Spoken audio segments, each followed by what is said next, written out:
Welcome back, everyone. Today we're going to be talking about 5 more cheap games on the Switch or other consoles, but I bought them on the Switch and they were cheap. So, let's get started.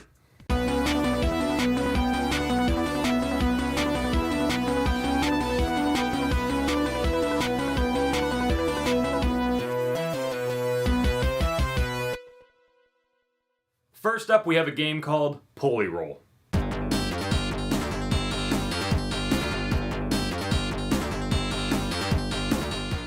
Now, if you're looking at this game and you're thinking Sonic, well, you won't be wrong. It is highly inspired by Sonic the Hedgehog, and there's nothing wrong with that.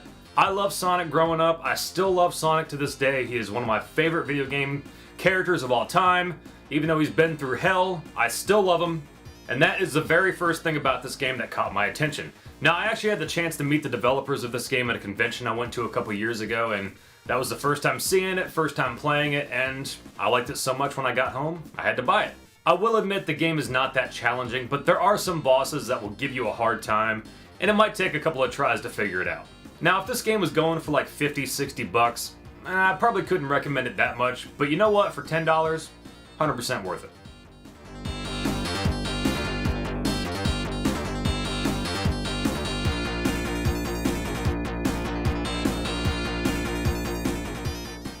Next up, we have 10-second run returns.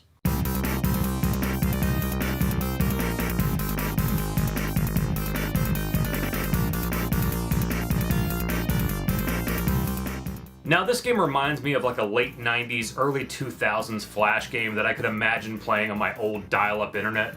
As the title of the game implies, you have 10 seconds to beat each stage. And to make it even more challenging, there are stars that you can collect, but they aren't necessary. This game is pretty simple and to the point, but you know what? For $5, it's worth it.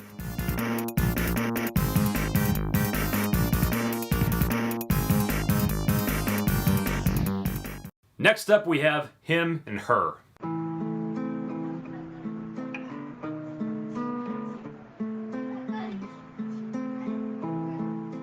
Now, aside from the price, the thing about this game that caught my attention was the crude but adorable art style. This game is pretty much a puzzle game where you play as him and your goal is to get to her without dying. It is a very simple concept, but there were some stages where the wife and I had to really work together to figure out what the hell we were supposed to do. But then again, we kind of suck at puzzles. The other thing about this game is the music. It's pretty much the same song over and over again, but there's something like hauntingly beautiful about it. Now, I will admit, I do love my wife, but if she got lost this often, I'd have to reconsider my priorities in life. All joking aside, if you like puzzle games and just happen to have 99 cents lying around, give it a shot.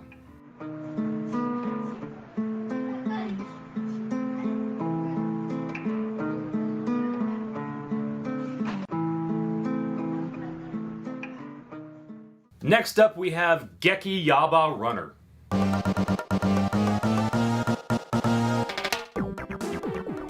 If you can't tell, this is another auto-run game where you play as a gnome, and apparently socks are very important to gnomes, so collect as many as you can. Like a lot of games, it starts off very easy, but it does ramp up in difficulty pretty quick.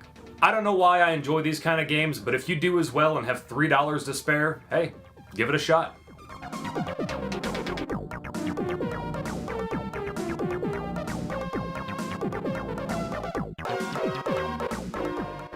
Last up, we have Goblin Sword.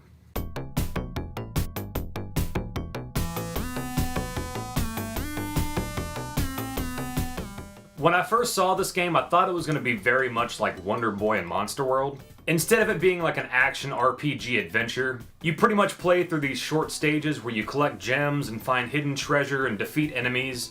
And the more gems you collect, you can buy more powerful weapons, better armor, even relics that give you like additional powers. I don't know why, but the wife and I have been pretty addicted to this game.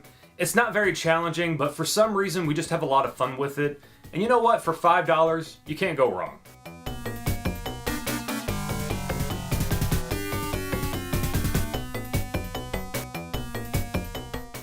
Well, anyway guys, those were 5 more cheap games on the Switch, or other consoles perhaps.